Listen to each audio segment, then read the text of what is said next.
Good morning बंधुरा केमन आछो तोमरा सबाई। आशा करी तोमरा सबाई खूब भालो आछो और आमराओ खूब भालो आछि। मौमिता स्ट्रीम वर्ल्ड 808 एर नतून एकटी फ्रेश ब्लगे तोमादेर सबाइके अनेक स्वागत जानाई।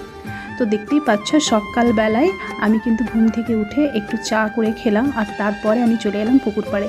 और এই যে দেখো আমাদের পুকুর পাড়ে একদম পুকুর ঘাটের সামনেই আর কি সুন্দর 10টার ফুলগুলো ফুটেছে, দেখতে অসম লাগছে জাস্ট। আর আমার মনে হয় মানুষের মনও কিন্তু এরকম ফুলের মতো এত সুন্দর। কিন্তু কিছু মানুষের সঙ্গে যদি জীবনে পরিচিত না হতাম বা পার্সোনালি ওদের না জানতাম, তাহলে জানতাম না যে মানুষের মন এতটা পরিমাণে বিষাক্ত হয়। ওরা সামনাসামনি যতই বলুক না কেন যে ওরা প্রত্যেকটা মানুষকে হ্যাপি দেখতে চায়, সবাইকে ভালো দেখতে চায়, সবার ভালো চায়, কিন্তু ওরা মন থেকে কিন্তু আদপেই এটা চায় না। কারণ আমি পার্সোনালি সেটা অনুভব করেছি, তাই সেটা তোমাদের সাথে শেয়ার করলাম। আর কথা বলতে বলতে এই যে দেখো আমাদের পুকুর, আর এই যে দেখো পুকুরের মাছ কেমন জলের মধ্যে সাড়া দিচ্ছে, দেখেই বোঝা যাচ্ছে ওখানে যদি জাল ফেলা হতো তাহলে নিশ্চয়ই অনেক মাছ উঠে আসতো। তো যাই হোক, মাছ ধরার জন্য তো এখন তেমন কেউ বাড়িতে নেই, তো এই যে দাঁড়িয়ে দাঁড়িয়ে মাছ দেখছি, তো যেটা তোমাদের সাথে শেয়ার করছিলাম। তো কিছু কিছু মানুষ কিন্তু তোমাকে দেখিয়ে বা তোমাকে ক্রিটিসাইজ করে ওরা মনে মনে কিন্তু হ্যাপি হয়। মেবি ওরা নিজেদের লাইফে বা পার্সোনাল নিজেদের জীবনে এতটা স্যাটিসফাইড বা হ্যাপি নয়, সেই কারণে হয়তো এতটা আনস্যাটিসফাইড হওয়ার কারণেই ওরা তোমাকে নিয়ে সবসময় তুলনা করে, নিজের জীবনের সাথে তোমার জীবনের সবসময় তুলনা করার চেষ্টা করে বা দেখিয়ে কিছু ক্রিটিসাইজ করে কথা বলে। মেবি ওটা করে ওরা হ্যাপি হয়, কিন্তু অ্যাকচুয়ালি ওরা নিজের জীবনের একটা কর্মের খাতা রেজিস্টার করে রাখছে। এর ফল কিন্তু ওদেরকে কখনো না কখনো অবশ্যই চুকাতে হবে। ভগবান শ্রীকৃষ্ণও কিন্তু গীতায় বলে গেছেন, তুমি মানুষের সাথে যেমন ব্যবহার করো বা যেমন ব্যবহার তুমি অপর মানুষকে দাও, উল্টে তুমি কিন্তু সেই ব্যবহারটাই জীবনে কিন্তু পাবে, আর সেটা কিন্তু দ্বিগুণভাবে পাবে। ভালো দিলে ভালোটা দ্বিগুণ পাবে, আর খারাপ দিলে খারাপটাও কিন্তু দ্বিগুণভাবে পাবে। তো তারপরে এই যে দেখো আমি কিন্তু বাগানে একটু সময় কাটিয়ে সকালবেলার ফ্রেশ এয়ার নিয়ে তারপর বাড়ির দিকে রওনা দিয়েছি। অ্যাকচুয়ালি আজকে দিনটা ছিল কিন্তু রাখি পূর্ণিমার দিন, আর সোমের রাখি পূর্ণিমাটা কেমন কেটেছে সেটাই তোমাদের সাথে শেয়ার করার আছে। কারণ সোম কিন্তু এখন একটু একটু বুঝতে শিখেছে, তো সে কেমন রাখি পূর্ণিমাটা কাটায় সেটাই তোমাদের সাথে শেয়ার করব। আর এই যে দেখো এই রাখিগুলো কিন্তু কাঠের, আর বেশ সুন্দর লাগছিল দেখতে। আমি কিন্তু এই রাখিগুলো সোমের দিদিমণির জন্যই কিনে রেখেছি, আর বাকি এই রাখিগুলোও কিনেছি বাকি সবাইকে পরাবো বলে আর কি। তো সোমকে বাড়িতে যে দিদিমণি পড়াতে আসেন আর কি, ওনাকে সোম প্রথম রাখি বাঁধবে। তো চলো তোমাদের দেখাই সোম কিভাবে রাখিটা তার দিদিমণিকে পরায়। তো এই যে আমি রাখিটা এখন বার করছি, আর তারপর কিন্তু সোমকে দিয়ে তার দিদিমণিকে রাখিটা পরাবো।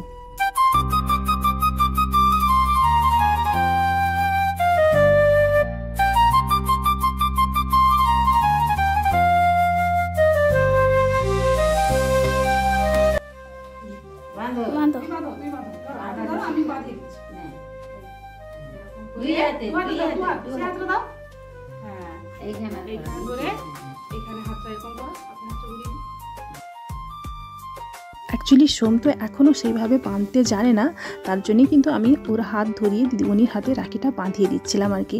ও শুধু হাতটা ধরেই ছিল।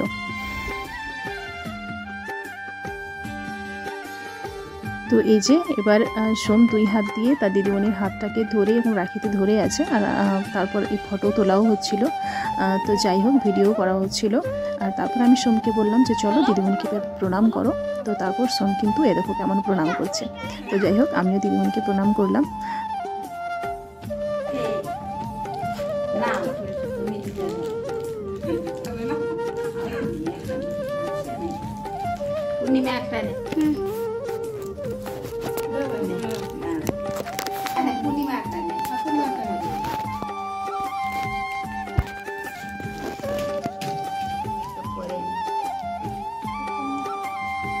ওখানে আমার ফ্যামিলিতে তারা সব ভাই, আমি সবাইকে রাখি বাঁধি, কালকে তো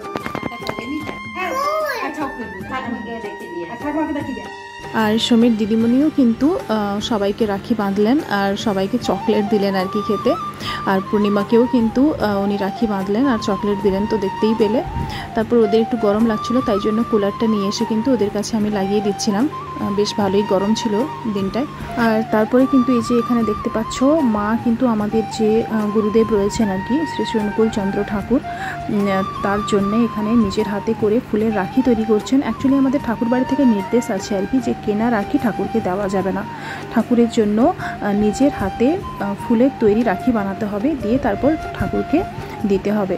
তো সেই কারণে শ্রী শ্রী ঠাকুর, বড় মা আর বড়দা আর আমাদের আচার্যদেব শ্রী শ্রী বাবাইদা, চারজনের জন্যেই কিন্তু মা এই যে ফুল দিয়ে রাখি বানাচ্ছেন, আর তারপরেই কিন্তু ঠাকুরকে দেবেন আর কি। তো এখানে মা ঠাকুরের জন্য রাখি বানাচ্ছেন। আর এই যে দেখো এখানে পায়েল কিন্তু সোমের জন্য রাখি, মিষ্টি এইসব নিয়ে আমাদের বাড়িতে এসেছে সোমকে রাখি বাঁধার জন্য। তো জানি না সোম আদৌ রাখিটা পরবে কিনা।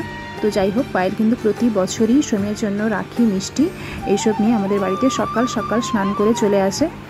খুব ভালোবাসে সোমকে আর কি, আদরের ছোট ভাই বলে কথা। আর আমাদের সোমও কিন্তু বিট্টু, পায়েল এদের সবাইকে খুব ভালোবাসে, আর কোথাও গেলে কিন্তু এদের কথা বলে, এদেরকে মিস করে। তো যাই হোক, ওদের বন্ডিংটাই খুব আদরের আর কি। তো সেই কারণে এই যে দেখো বলতে বলতে বিট্টু চলে এসেছে, আর তার সাথে এসেছে নন্দু। নন্দু একজন আমাদের জ্ঞাতি ভাসুরের ছেলে আর কি। তো ওর সাথে বিট্টুর খুবই ভাব, তো যেখানে বিট্টু যায় সেখানেই নন্দু যায়। তো দুজনে একসাথে সবসময় খেলাধুলো, ঘোরাফেরা এইসব করে। তো বিট্টু আমাদের বাড়িতে এসেছে, তার সাথে নন্দু আমাদের বাড়িতে এসেছে আর কি। ওরা প্রায় সবসময় আমাদের বাড়িতে আসে, খেলাধুলো করে।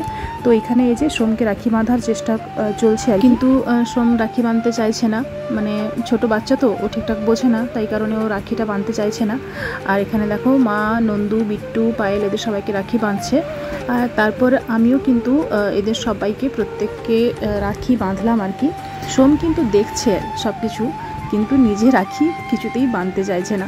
পায়েল যে মিষ্টি এনেছিল তার মধ্যে ওর সাদা মিষ্টিটা খুব ফেভারিট, তার কারণে ও সাদা মিষ্টিটা তুলে খেয়ে নিয়েছে, কিন্তু রাখিটাও কিছুতেই বাঁধছে না।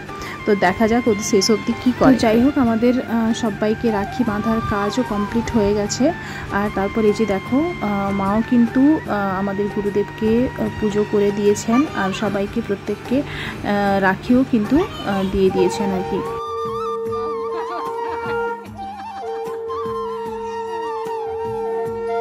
তো পায়েল কিন্তু আবার দুপুরবেলা এসেছিলো বাবাকে রাখি বাঁধার জন্য। আর এখানে দেখো মা কিন্তু শাঁখ বাজাচ্ছিল, আর সেটা দেখে সবাই মিলে পায়েলের সাথে ইয়ার্কি করছিল আর কি।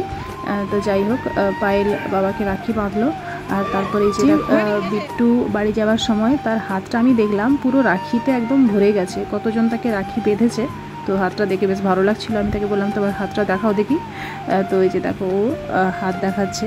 তো তারপরে এই যে দেখো আমাদের বাড়িতে আমার আরেকজন জ্যাঠা শ্বশুরের নাতনিরা বাবাকে রাখি পরাতে প্রতি বছর আমাদের বাড়িতে আসে, আর আমরাও তাদেরকে রাখি বাঁধি। ওরা সোমকেও রাখি বাঁধে। তো ঋতু আর দিয়া দুই বোন মিলে এসছে, আবার বাবাকে রাখি বাঁধবে, সোমকে রাখি বাঁধবে, আর আমরাও প্রত্যেককে একে অপরকে রাখি বাঁধি আর কি। তো এই যে সেই রাখি বাঁধার পর্বই চলছে আর কি। একে একে করে দিয়া, ঋতু, বাবা, মা, পূর্ণিমা সবাইকেই আমি রাখি বাঁধলাম, আর সবাইও আমাকে রাখি বাঁধলো। তো এইভাবে আমরা রাখি একে অপরকে বাঁধলাম। আর তারপরেই দেখতে পাবে সোম কিভাবে ঋতুকে আর দিয়াকে মানে ওদের গিফট দিচ্ছে আর কি। ওই সিনটা দেখতে খুব মজা লাগছিল আমাদের। তো তোমরাও চলো দেখতে থাকো।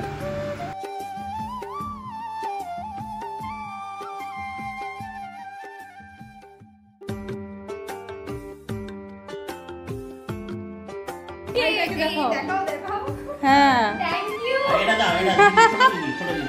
এটা দিয়া দিদিকে দাও। বলো তোমার গিফট, বলো তোমার গিফট। হ্যাঁ দিয়ে দাও। বল ঋতু দিদি এই নাও চকলেট খেয়ে নেবে, মিষ্টি খেয়ে। তো রাখি বন্ধনের এই উৎসব কিন্তু ভ্রাতৃত্বের বন্ধন আর কি। প্রত্যেকের সাথে প্রত্যেকের ভ্রাতৃত্বের বন্ধনেই আমরা এই রাখি উৎসব পালন করি। তো একটা কষ্ট খুবই লাগে যে প্রায় বেশ 5 বছর মতো হয়ে গেল রাখি পূর্ণিমাতে আমার ভাই আর কি বাড়িতে থাকে না। আমার ভাই শুধু কেন, তোমাদের দাদা ভাইও কিন্তু বাড়িতে থাকে না, তার বোনরাও ওকে রাখি বাঁধতে পারে না। তো আমরা সবাই কি করি, পোস্ট অফিসের মাধ্যমে যে যার ভাইকে রাখি পাঠিয়ে দিই আর কি। মানে তোমাদের দাদাভাইয়ের যে জেঠুর মেয়ে আছে, সেও মানে তোমাদের দাদাভাই তো নিজের কোনো বোন নেই, তার জন্য ওর জেঠুর মেয়ে ওকে পোস্ট অফিসের মাধ্যমে রাখি পাঠায়, আর আমিও আমার ভাইকে পোস্ট অফিসের মাধ্যমেই রাখি পাঠিয়ে দিই। এই অনুষ্ঠানটা আমরা কিন্তু সেলিব্রেট করতে প্রায় পারি না, যেহেতু ওরা বাইরে থাকে, তো কী আর করা যাবে। আর এখানে দেখো সোমকে নিয়ে কিন্তু আমরা সকলে মিলে বেশ মজা করে আজকের দিনটা কাটালাম। আর সোম কিন্তু তার দাদাকে বলছে যে তুমি কেন লুঙ্গি পরে আছো, তুমি তাড়াতাড়ি প্যান্ট পরো, আমরা বেড়ু করতে যাবো। তো আজকের দিনটা আমাদের এইভাবেই কাটলো, তোমাদের সাথে শেয়ার করলাম। ব্লগটা কেমন লাগলো অবশ্যই জানিও, ভালো লাগলে একটা লাইক করে দিও, সাবস্ক্রাইব করে পাশে থেকো। দেখা হচ্ছে নতুন কোনো একটা ব্লগে। তোমরা ভালো থেকো, সুস্থ থেকো, টাটা।